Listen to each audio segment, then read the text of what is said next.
तीन ऐसे अस्त्र जो ब्रह्मास्त्र से भी लाखों गुना शक्तिशाली हैं। नमस्कार साथियों, मैं आ चुका हूँ फिर से नई कहानी लेकर आप सभी के लिए, तो अंत तक बने रहेगा। चलिए साथियों, सुनते हैं कहानी को। ये तो हम सभी जानते ही हैं कि ब्रह्मास्त्र को हिंदू धर्म शास्त्रों में सबसे शक्तिशाली अस्त्र कहा जाता है। यह इतना शक्तिशाली होता है कि इसके चलने मात्र से ही पृथ्वी और तमाम ग्रहों पर भूकंप आ जाता है। ब्रह्मास्त्र की बात करें तो इसका उपयोग हमें रामायण और महाभारत में मिलता है। इस अस्त्र को ब्रह्मा जी ने बनाया था। इसके बारे में कहा जाता है कि यह शस्त्र खुद ही अपनी ऊर्जा प्रकट करता था और उस ऊर्जा से ही विनाश करता था।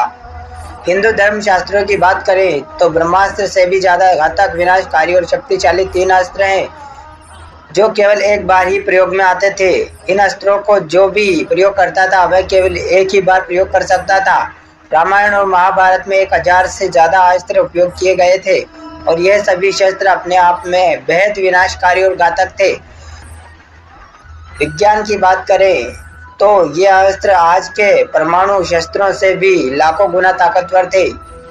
वैसे तो लोग ब्रह्मास्त्र को सबसे घातक अस्त्र मानते हैं और उसे आज के परमाणु तकनीकी से बने हथियारों से तुलना करते हैं, पर ब्रह्मास्त्र से भी कई गुना भयानक और विनाशकारी तीन अस्त्र ऐसे थे जो पल में ब्रह्मांड को भी तबाह कर देते थे। आइए जानते हैं कि वह तीन अस्त्र कौन से थे और कैसे और क्यों इन्हीं सबसे घातक माना जाता था। नंबर 1 पर है ब्रह्मशील अस्त्र। सनातन ग्रंथों की माने तो ब्रह्मास्त्र को ब्रह्मा जी के एक मुख को प्रदर्शित करता है। वह ब्रह्मशील अस्त्र भगवान ब्रह्मा जी के सभी सिरों और मुखों को प्रदर्शित करता है। चारों सिरों को प्रदर्शित करने वाले यह अस्त्र बहुत ही शक्तिशाली बन जाता है। ब्रह्मास्त्र 4 गुना ज्यादा शक्तिशाली यह अस्त्र ऐसे भी समझा जा सकता है कि अगर ब्रह्मास्त्र परमाणु बम है तो यह अस्त्र आज के हाइड्रोजन बम के बराबर है। परमाणु बम और हाइड्रोजन बम कितने घातक होते हैं इसके बारे में आप यहाँ जान सकते हैं। ब्रह्मशील अस्त्र के बारे में माना जाता है कि जब भी ये चलाया जाता है तो वहाँ के आकाश में अग्नि वर्षा होने लगती थी। जिस भूमि पर इसका प्रभाव पड़ता था वहाँ कई वर्षों तक कोई फसल नहीं उग सकती थी। इसलिए जब भी इस अस्त्र के प्रयोग की बात आती थी तो बहुत ही सोच समझकर इसका प्रयोग किया जाता था।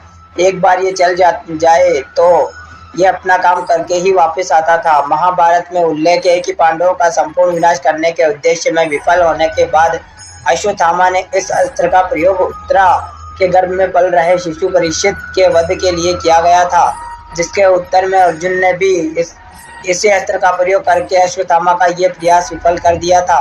अर्जुन को ब्रह्मशील अस्त्र को जागृत करने से वापस लेने तक का संपूर्ण ज्ञान था, जबकि अश्वत्थामा को गुरु द्रोणाचार्य ने केवल ब्रह्मशील अस्त्र को जागृत करने का ज्ञान ही दिया था।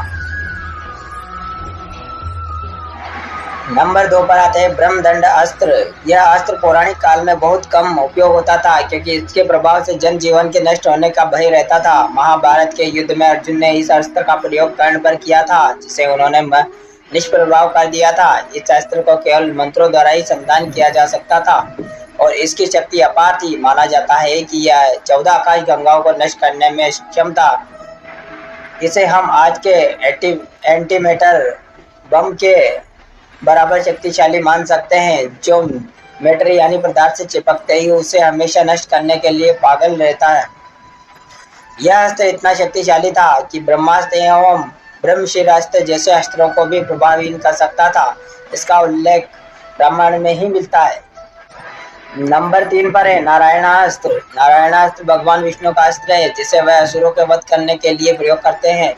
ये बहुत ही ज्यादा शक्तिशाली और विनाशकारी है। इसकी शक्ति असीम है, इसलिए इसे कोई भी साधारण व्यक्ति संभाल नहीं सकता है। जहाँ कहा जाता है कि यदि नारायणास्त्र का एक बार प्रयोग हो जाता था तो इसे कोई भी शक्ति रोक पाने में असमर्थ थी। नारायणास्त्र को यदि कोई एक बार चला देता था तो यह किसी भी प्रकार से शत्रु का वध करके ही वापस आता था।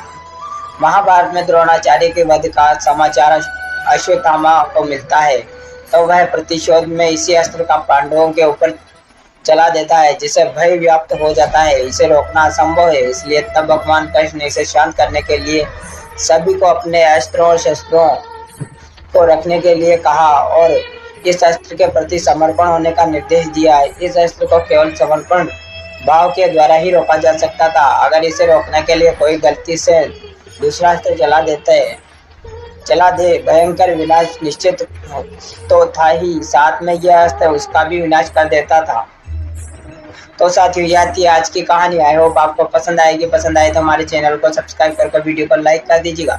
चलिए साथियों, मिलते हैं किसी नई कहानी के साथ, नए टॉपिक के साथ। तब तक के लिए धन्यवाद।